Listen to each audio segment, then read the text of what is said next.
Greetings, everyone. Let's talk about dot product of vectors. Sometimes called the vector product. We're going to call it dot product. Also inner product, but dot product will do just fine. Okay? And basically all this is just another way to multiply two vectors, right? We talked last time about how you can multiply numbers with vectors, scalar multiplication. This is going to be a multiplication of two vectors, okay? The result, however, is going to be a number, okay? Notice when I actually define and do a dot product here, vector v dot vector a, I just take the two vector components of each one and I multiply the corresponding components and then add the result. So Vx and Ax, I multiply them. Vy and Ay, I multiply those.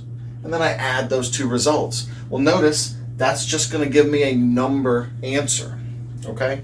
So the dot product of these two vectors is just giving me back some number that has some information built into it that has to do with the relationship between V and A.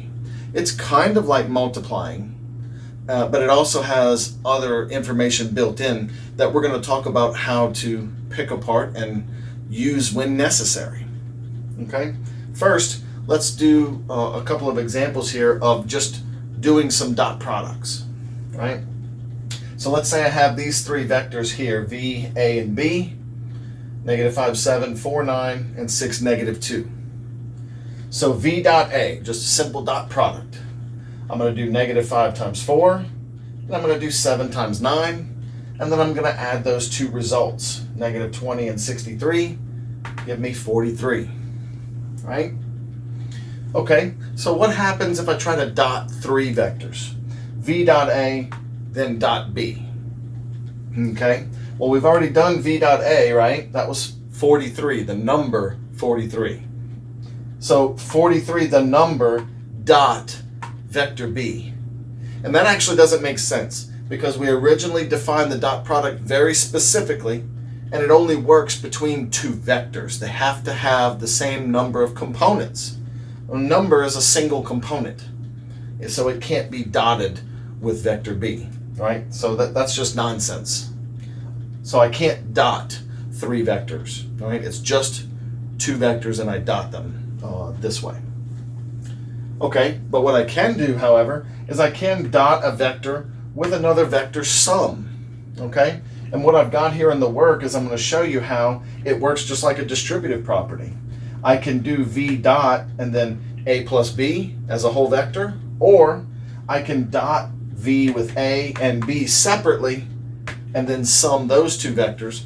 And notice you're going to get the same thing. So look, V, -5, 7, dotted with the sum of A and B. So A plus B and A plus B, right? That's what I'm doing. 4 plus 6 and 9 plus -2. So then that's going to give me -5 times 10 is -50. And that's going to give me 7 times 7, which is 49. -50 plus 49 is -1, right? Or if I do V dot A, we already know that's 43, plus V dot B, so V and B, -5 with 6, 7 with -2, right? So that's going to be 43 minus 30 minus 14, which ends up being -1. And that's not a coincidence, okay? You can actually use a distributive property. And that's actually one of the properties that I have listed over here for you. You'll notice V dot, a sum of two vectors, is the same as dotting the two individuals and then summing afterwards. It's like a distributive property, okay? So that's basically how a dot product can be done quickly and simply, right, by the definition. Let's go through the rest of these properties that have to do with dot product. It does commute. It has the commutative property. V dot A is the same thing as A dot V. Okay? If I have a scalar multiplication, some number k times a vector, and then I dot that result with another vector, It's exactly the same as if I dotted the two vectors first and then multiplied by the constant afterwards. And here's your example. I actually took the vectors v and a over here, and just to look at it, look, I know v dot a is 43, right? We did that already. And then v is being sized by 6, scalar multiplied, right? So this is 43 times 6, okay, which happens to be 258. Or if I wanted to go ahead and actually scale v first, that's going to be 6 times each of just these two pieces, right? That would be negative 30 and 42. And then do the dot product. That would be negative 120. And then 9 times 42 is 378, right? Minus 120 still gives me 258. Those two are equal, okay? So basically that's like a an associative property of multiplication, but it's two different types of multiplication, right? That's scalar and that's dot product, okay?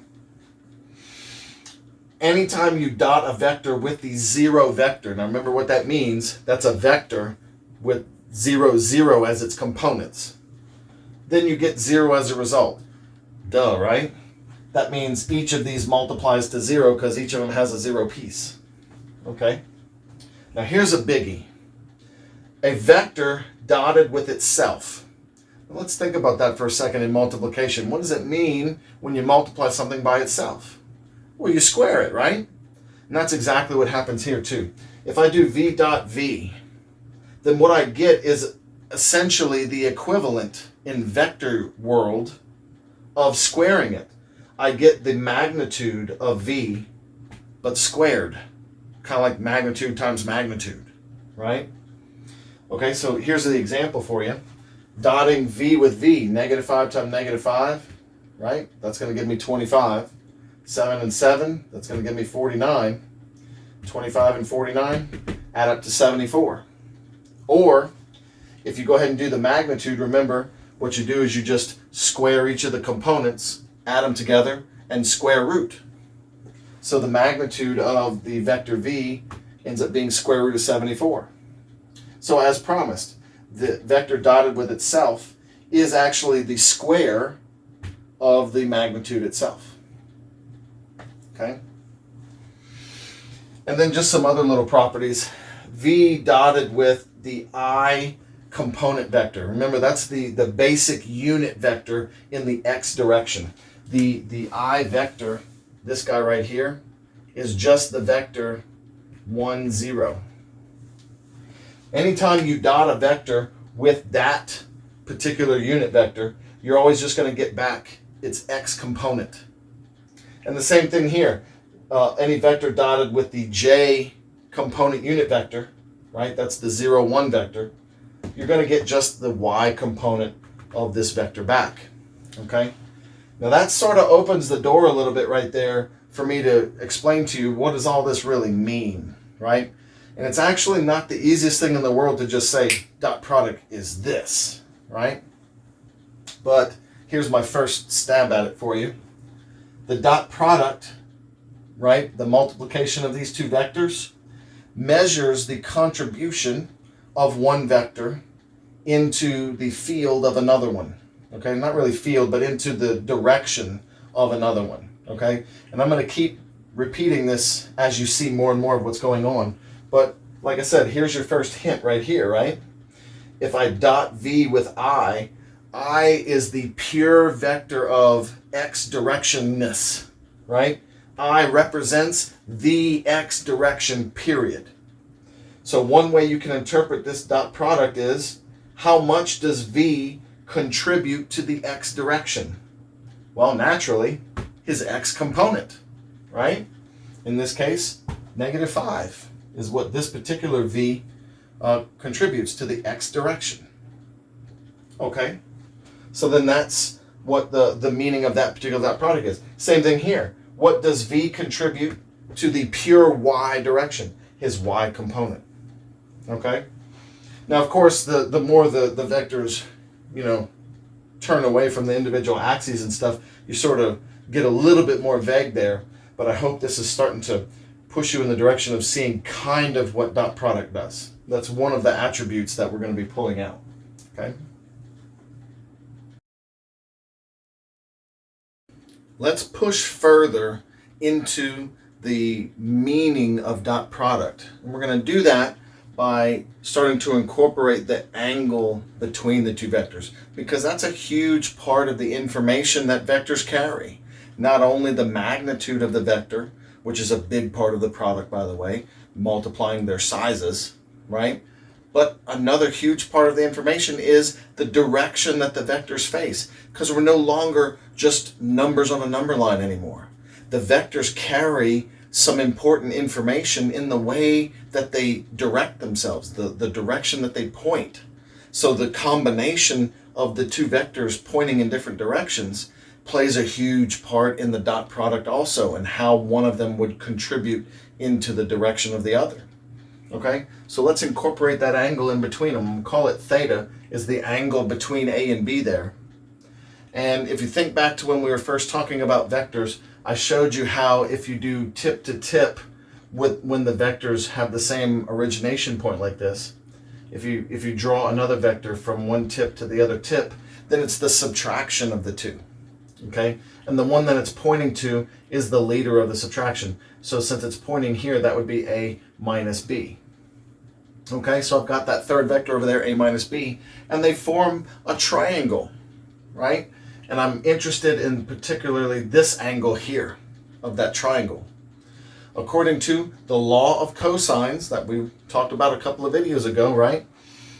The length of this side squared, right? Length, magnitude squared, should be equal to this length squared plus this length squared minus 2 times this length times that length times the cosine of the angle that's across from the side that is squared over there.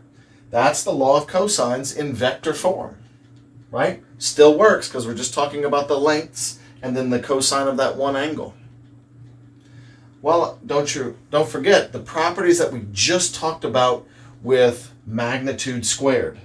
That's the same thing as A minus B vector dot the A minus B vector again, right? Something dotted with itself. Same thing, magnitude of A squared, magnitude of B squared, that's A dot A and B dot B. Okay, and then this piece is just going to stick around all the way to the end here. But right here, because of the properties, remember that we had with that distributive property with the dots and the sums, right? I can basically FOIL this dot product out. A dot A, B dot B, and then I'll have B dot A and A dot B, but remember it could commute. So B dot A and A dot B, there's really just two of the same thing. So I have 2, and it's minus because of the negatives. But I've got A dot A on both sides, so I can basically subtract that away. B dot B the same way, I can subtract them away. That leaves me with negative 2 of A dot B is equal to negative 2 times the magnitude of A times the magnitude of B times cosine of their angle. Divide both sides by negative 2, and you get A dot B is equal to this calculation. Magnitude of A times magnitude of B times the cosine of their angle that they form between them. And we call this the alternate definition of the dot product. This is an important definition. I have the simple way of doing the component version of dot product, but then I also have this other way of computing dot product, okay? Or just something else that the dot product is actually equal to, and it has some meaning with it. It shows you what's going on with the numbers here. Here's another meaning for dot product. What does dot product mean? It means I'm multiplying these two sizes, and then I'm multiplying them by some cosine value. Okay, now think for a second. Cosine values have to be between negative 1 and 1, right? Every time I plug in an angle, cosine just puts out something between negative 1 and 1. That means the size of this cosine is kind of like a percentage. The size of it is anything from 0 to 1 in size. That's like a percentage of something. So you can say that I'm basically multiplying the sizes of A and B. That's what dot product is. And then, depending on how they angle with each other, they either agree a lot or maybe they disagree a lot, right? You get a percentage of that multiplication. That's basically what this is saying, okay? So it's something else to define the dot product with. However, that's cool for understanding definitions and things like that. I can actually twist this now into two other applications. Here's the first one. I can calculate the angle between two vectors, right? Using this dot product, all I'm doing is dividing these numbers, the magnitudes. I'm just dividing them to the other side of that equality. So I'm getting A dot B divided by magnitude of A times magnitude of B. And what does that give me? It's equal to the cosine of the angle between them. All right. So if I can figure out this number by calculating it, usually we can, then all I need to do is take an inverse cosine. I've got my angle, right? And I'm always going to get either a quadrant 1 or 2 answer there because that's how arc cosine is defined. And that's really what you want because the two vectors are never going to be more than 180. If they're more than 180 and they start angling down this way, well, then you've got the inside angle on the other side now. So either way, you're going to always take the smaller angle between two vectors. See, here, like these two angles right here, you see I took the small angle between them.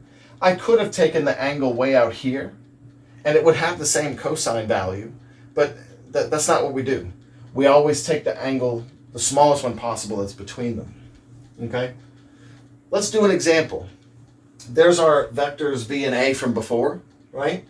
Let's find the angle between those two vectors. And that's actually the ones that I've drawn here. So we'll be computing basically this angle and drawn somewhat to scale, right? Okay, so the top is going to be v dot a. Wait a minute, we already did that, right? That was the 43, right? Because it's negative 20 plus 63, right? X and X, Y and Y. Multiply them up, add them up. I get 43 when I do v dot a. Now, what's the length of v, right? Didn't we already talk about that one too? That's the square root of the 74, because I'm just going to take 25 plus 49 and square root it. That's how you do magnitude. Times the magnitude of the a vector here. That's just going to be 16 plus 81, right? And then using a square root. So that's square root of 16 and 81 is 97. Like that. Well, okay. Those aren't necessarily nice numbers and things that I want to multiply out. I don't need to. I'm calculating an angle with an inverse cosine. That's not a memorized ratio. I'm pretty much going to have to punch it up in the handy dandy time saver. Right?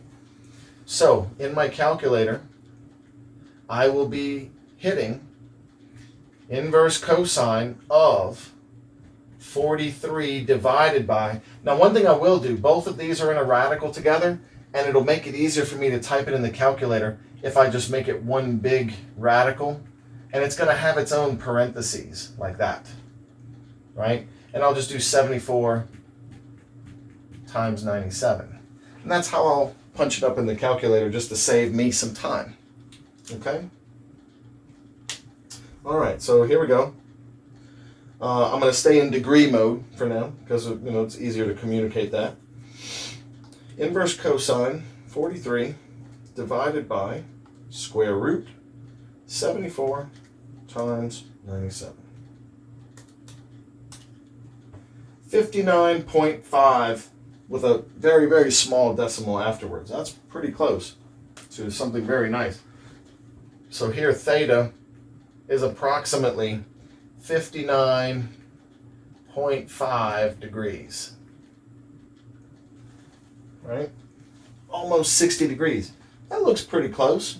I know my drawing's not 100% to scale, but you can see how that would make sense because I did actually, count the numbers out and try to make it somewhat accurate.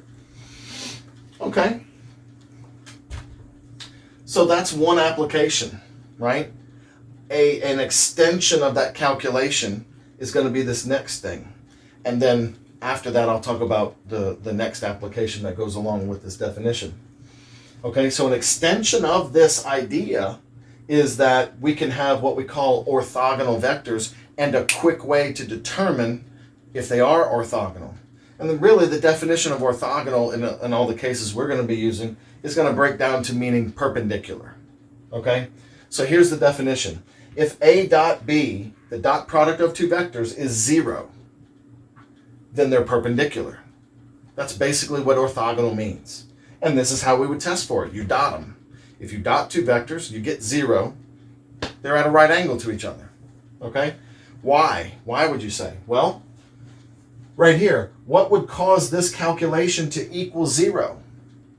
Cosine of 90 degrees is 0, and that would zero out everything, right?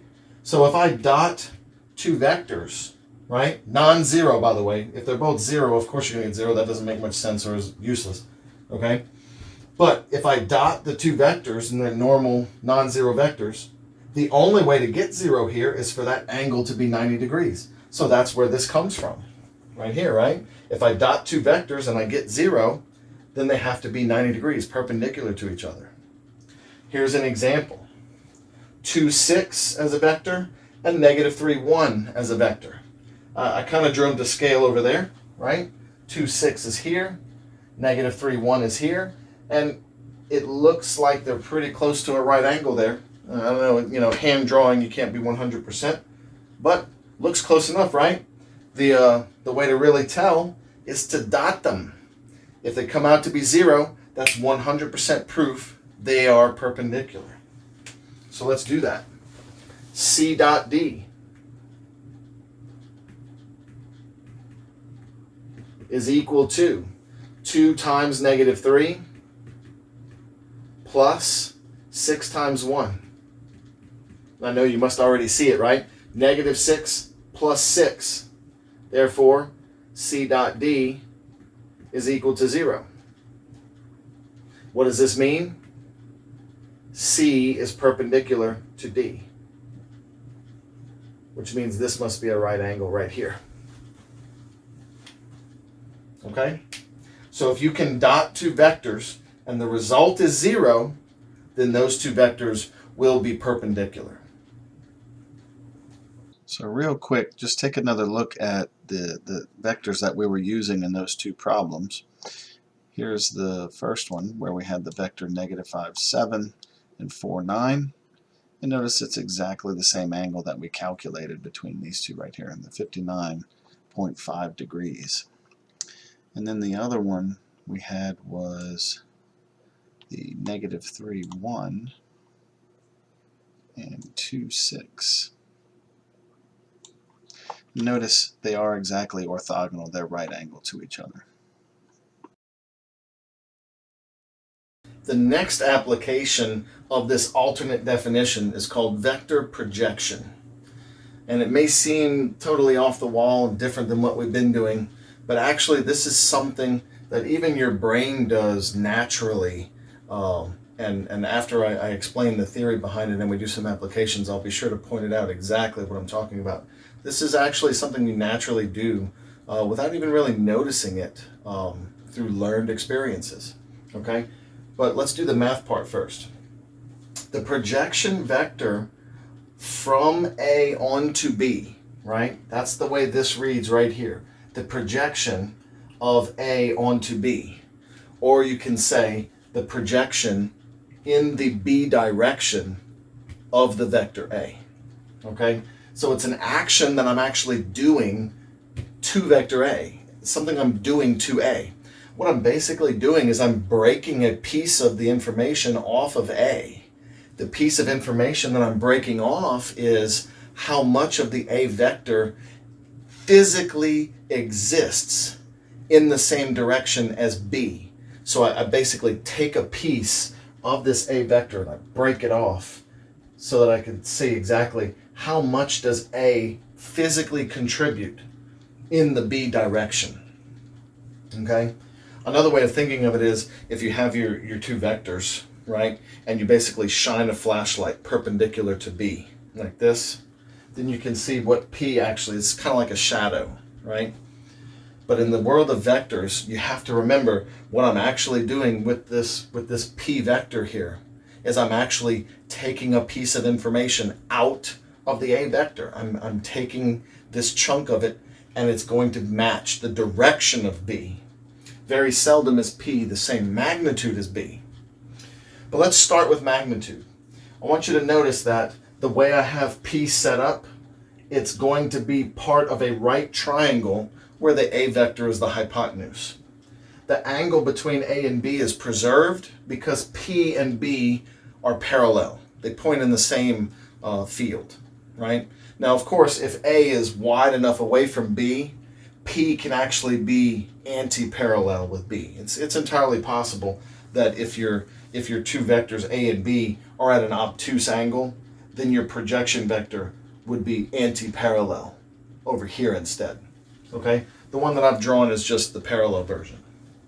But it's all the same thing. Anyway, so we have a right triangle here. Okay? And therefore, the length of P over the length of A is equal to cosine of theta, because that's just adjacent over hypotenuse. Okay? But notice that what that means is A, the magnitude of A times cosine theta is equal to the magnitude of P, right? I could just multiply this magnitude of A over. And then look at the alternate definition of dot product. Magnitude of A, magnitude of B, cosine theta. Magnitude of A times cosine theta is equal to the magnitude of P. So here's what I do. I divide the magnitude of B to this side, like this. See, A dot B over magnitude of B. But then the magnitude of A times cosine theta, that's left over, is equal to magnitude of P. So I can immediately get the size of the projection vector. The magnitude of the projection is always A dot with B divided by the length of B. And there's another way to think of that. Don't forget from the last chapter we talked about in vectors, B over the length of B is the unit vector of B. So what's really happening here? I'm dividing by that magnitude of B because I don't want B to contribute that information.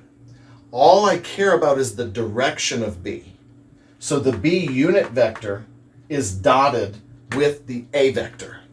And so all I get is A information in the B direction because the B unit vector only carries that directional information, right? So there's your magnitude of the projection. A dotted with the B unit vector is one way of thinking of it. Well, okay, so then we're almost there. I know that P is supposed to point in the direction of B, so all I need to do is scale B appropriately because B already has the directional information, right? So how do I make the projection vector? I take that magnitude, A dot B over magnitude B, and I just scalar multiply it again times the B unit vector again, okay? Now this is different. This is not a dot product, so this is a number times the B unit vector. So I get a vector pointing in the direction of B with this as its magnitude, right? Okay, so now simplify this terminology a little bit. Length of B times length of B is length of B squared, which is really B dot B, right? So this is a simple way to remember the projection formula. It's A dot B over B dot B times the B vector, right? So you only use that A vector once, even though A is the thing that you're doing this to, right? You have all this B information here because I'm actually trying to get rid of some of the B information. That's why we're dividing it away. Okay, so that's how I compute a projection vector, all right? Now, take it just a slight bit further and to one of the things that a projection vector is. Since the projection vector P is supposed to be a piece of the A vector that I'm peeling off, right? So then what's left over after I take that P vector away from A? Well, I still have this other vector, right? So that P, I'm calling it W. P plus W, you can see tip to tail, right? P plus W should be A. And that's actually what we have. A is equal to the p vector, the projection, plus the whatever's left over vector, right? The p and the w vector we call the components of A, okay? Now typically the components of A, earlier we called them, they were AX and AY. This is a slight bit different, okay? B is not the x-axis. So basically what I'm able to do here now in the most generic form is create two vectors that are components at right angles to each other of some other vector, but they're in the field of B, right? So it's like using B as a new system, a new universe, and I'm breaking A into these two brand new components. Maybe B is some sort of very, very special rotation of the universe or something, but I want to exist with B as one of my important directions. So I project, and then I have perpendicular, and I've got components of A now in that new system. Okay? So let's do an example. Find the projection of V onto U. Remember, that's how we read it. And I'm going to let it equal P. Use that P vector to then make components of the V vector, right? Because remember, I'm projecting V onto U. So this P vector is going to be a piece off of the V vector. Okay, and here's my two vectors, V and U. Okay, so let's create the P vector here. P is going to be equal to V dot U over U dot U and times the U vector. So what's V dot U? Well, that's going to be 15, right? Minus 20. Minus 20. Right? Okay.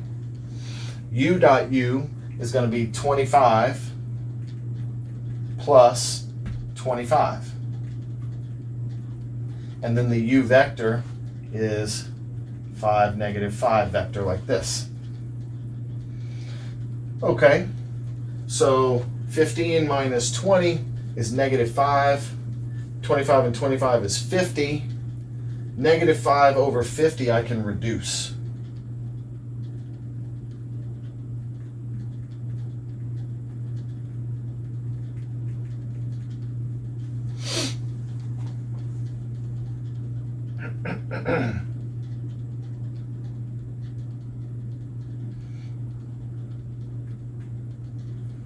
My picture's not to scale here.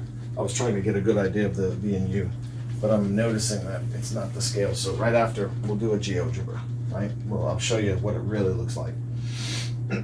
Okay, so negative 5 over 50, I can reduce to negative 1 over 10, right? And I can just distribute that in.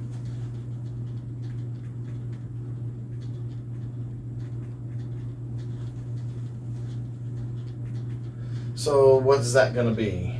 That's going to be negative 1/2, comma, positive 1/2. This is my P vector here. That is the projection of V into the direction of U. So this is a part of the V vector that I'm putting into that U dimension. Okay? So then how do I find the other component of V from the leftover? Well, simple. P plus W, the leftover, have to equal the original V. So therefore, in this case, W would have to be the original V vector and take away the P that I've already pulled off of it, right? I took P away from V already, so physically do that.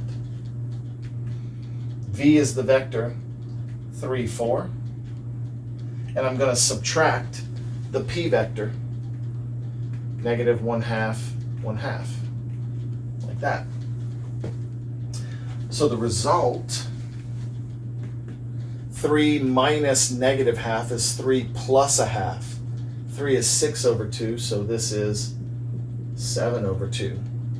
And then 4 minus 1/2, that's 8 over 2 minus 1 over 2, so that's 7 over 2 again.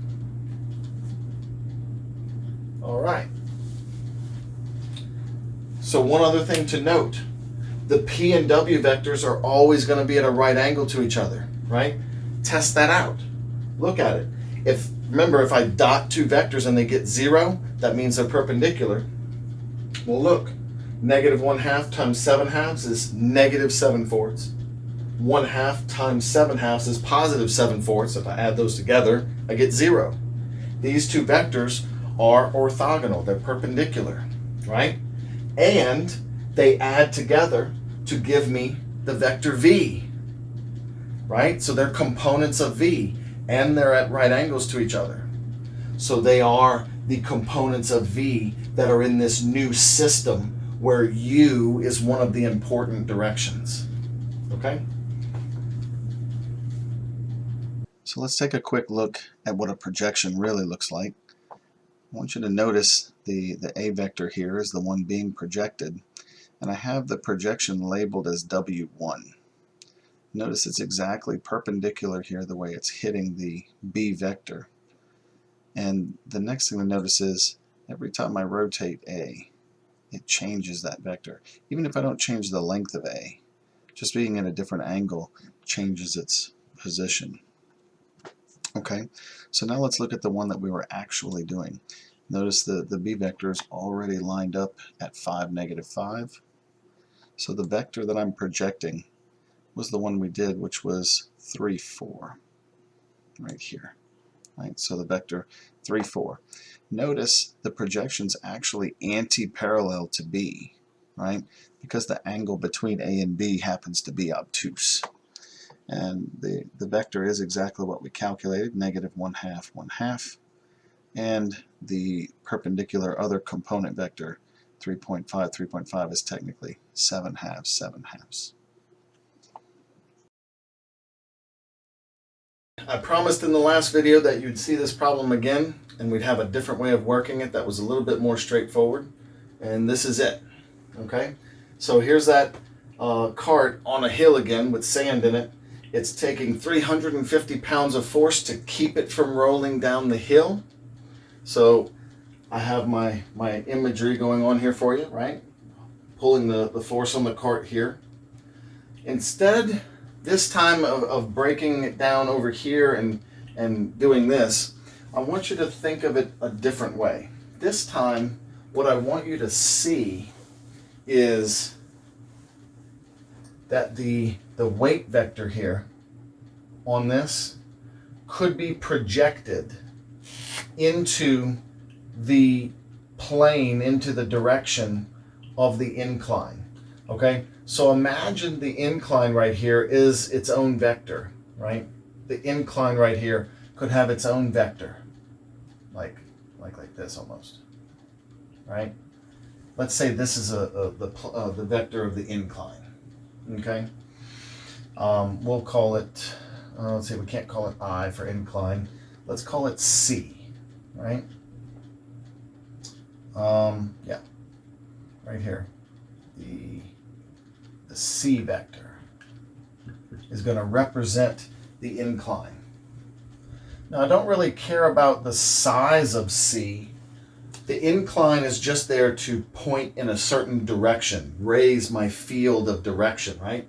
So if I only need directional information, I really only need a unit vector.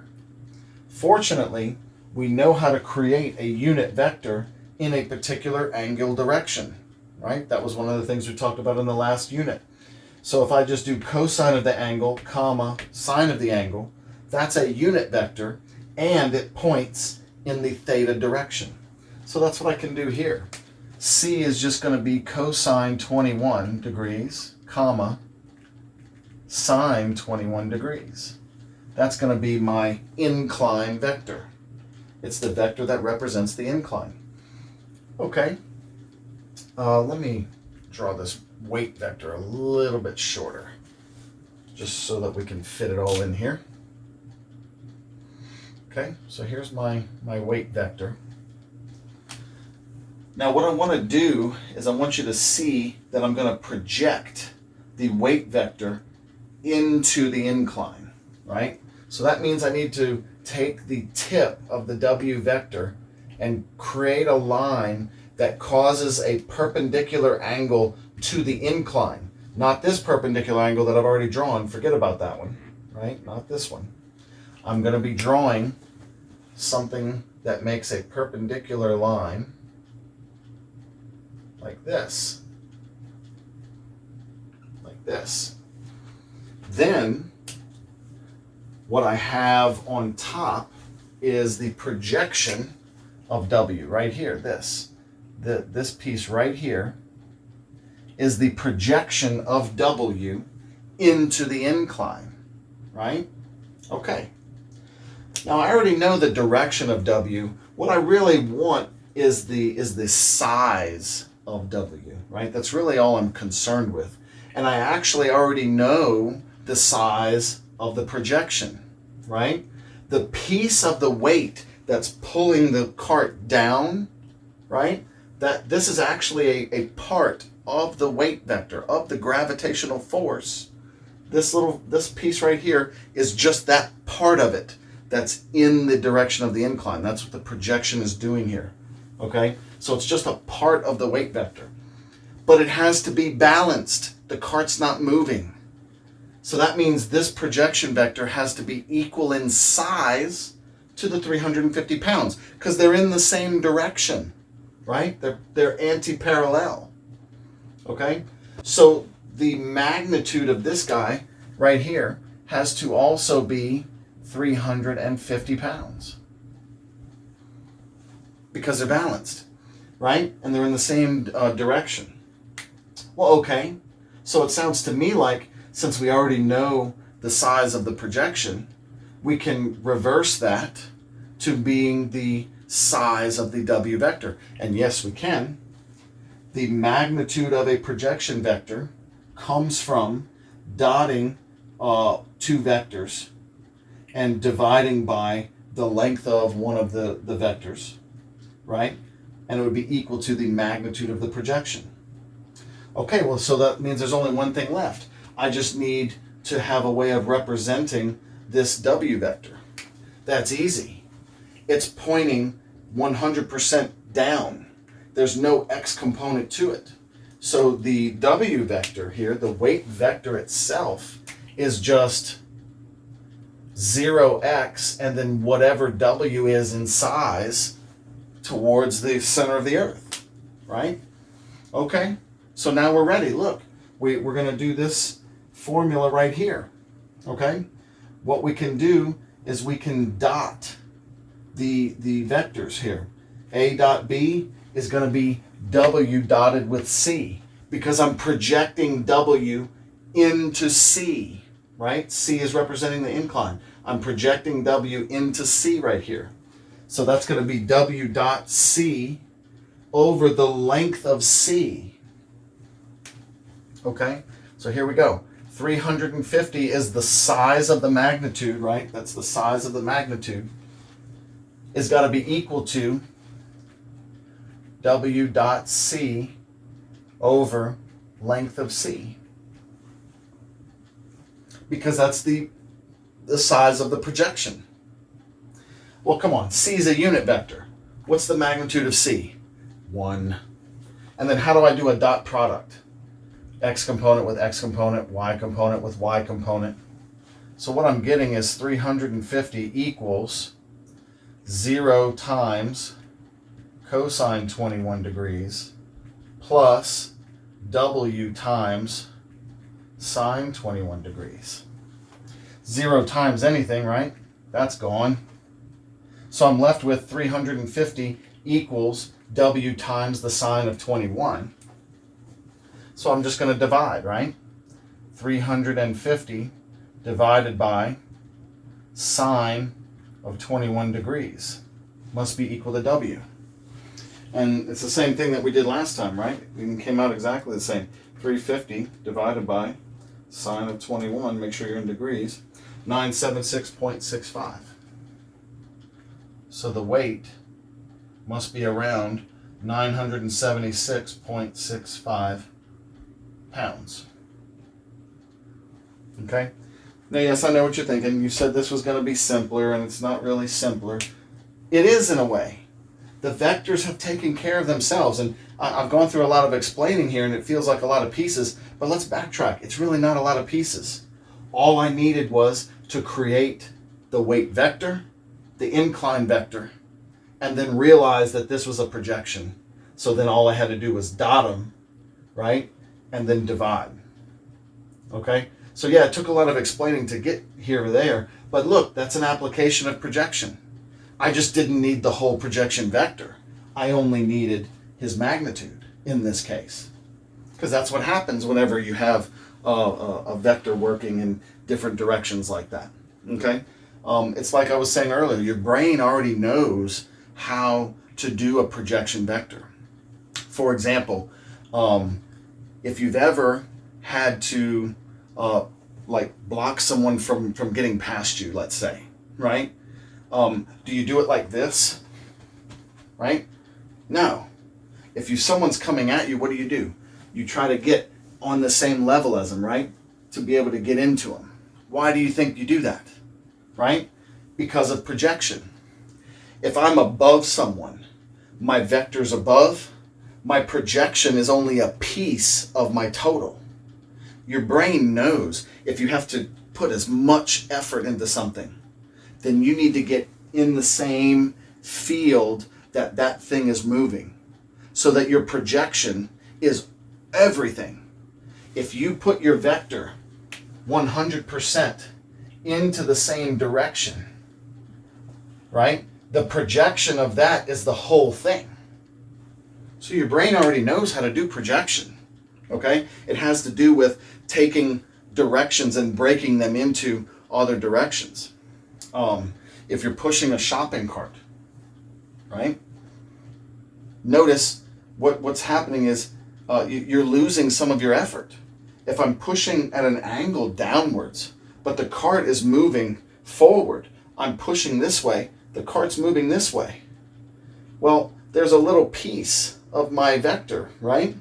If I'm pushing down this way, I'm only using this much, this projection's amount of energy to push the cart forward, right?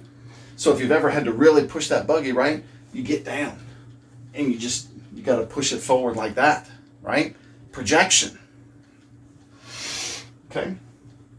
So projections, like sometimes all we need is the size. And your brain already knows the concept of this. You just got to wrap your mind around actually imagining these vectors being projected on there. Okay? One last application. We're going to talk about work. And I don't mean just, things you do when you go to your job or anything like that. I'm talking about the actual physical quantity that we measure that has to do with the energy of motion. Okay? For example, if I'm actually pushing a buggy at Walmart, the fact that the buggy is moving means that I am producing work. I am expelling energy into motion. Whereas if I put my hand on the wall and push, the wall doesn't move. I've expelled energy, but there is no work. The energy is converted into something else and it just dissipates and goes elsewhere. But the wall didn't move, so no work occurred. Okay? So the energy of motion is converted by work.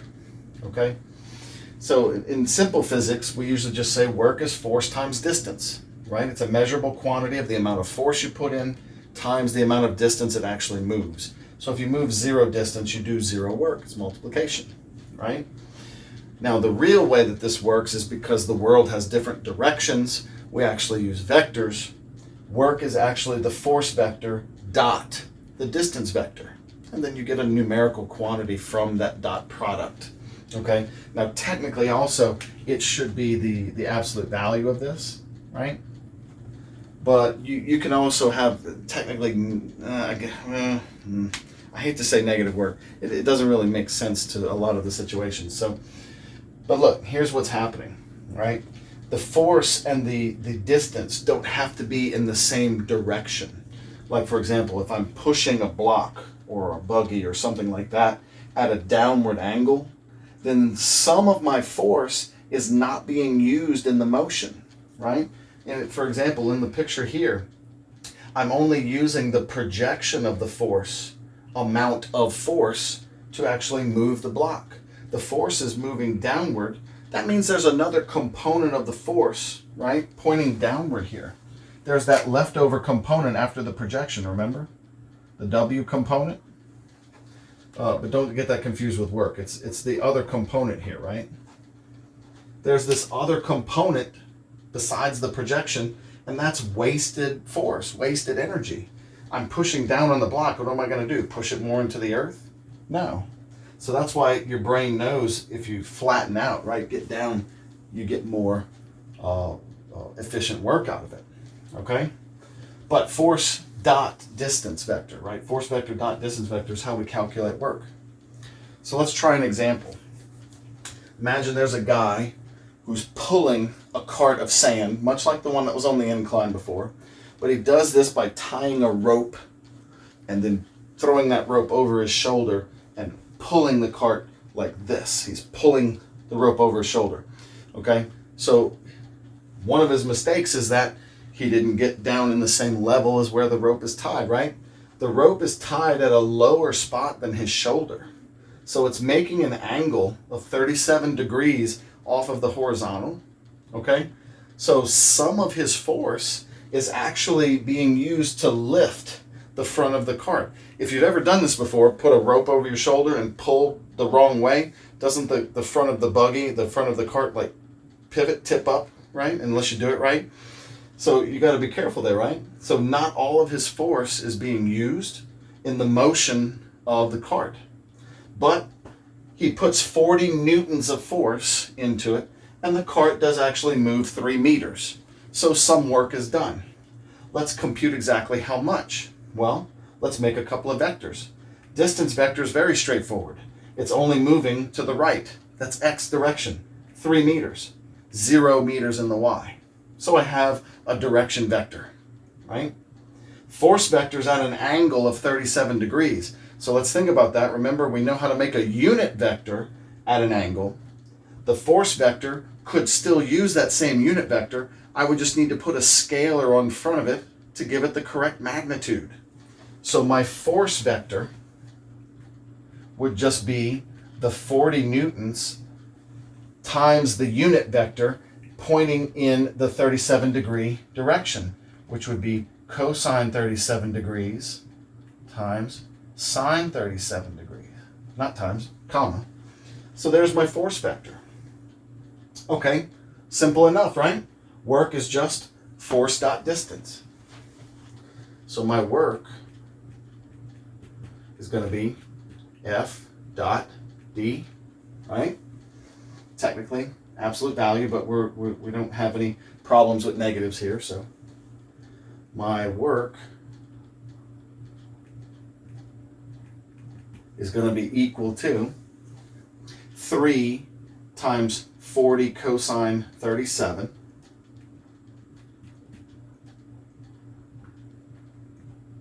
plus 0 times 40 sine 37.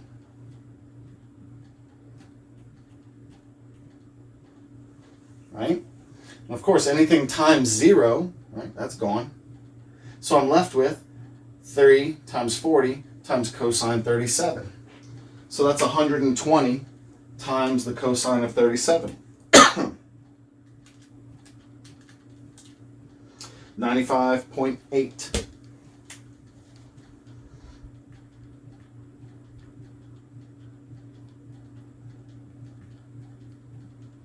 And it would be measured in Newton meters. That's a unit of energy that we usually call a joule, right? And it's a Newton meter. So if you wish, we could put J here for joules. There's also foot pounds, right? If you move a certain amount of feet because of a certain number of pounds of force, right? There's foot pounds, which is also a measure of work. Here we did Newton in meters. A Newton meter is a joule of energy, right?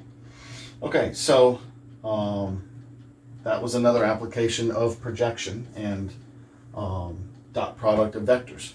I hope that this has enlightened you more on your endeavor to use vectors.